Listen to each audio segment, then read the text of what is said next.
এটা তো কেউ বলে নাই এখনো। আলাপ হলে তখন দেখা যাবে কতদিনে হলে ভালো হবে, যেটা আপনারা বলেন। এটা তিনি কারণ তো এমন না যে এটা আমি এক্ষুনি করে দেবো, বললে করে দেবে। যেটা আমি সবসময় বলে আসছি, আবারও বলি,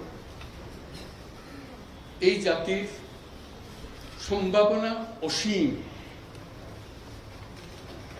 এই জাতির যে তরুণ সম্প্রদায়, তার যে সৃজনশীলতা, তার যে উদ্যম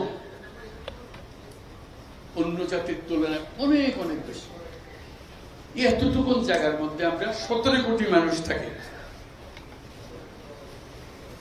এই 17 কোটি মানুষকে আমরা আরো বহু করে নিয়ে যেতে পারি, শুধু এই গুতাগুতি মারামারি খুনাখুনি এটার থেকে বাঁচতে। আর তো কিছু নেই, ওরা তো জানে সবাই কি করতে হয়।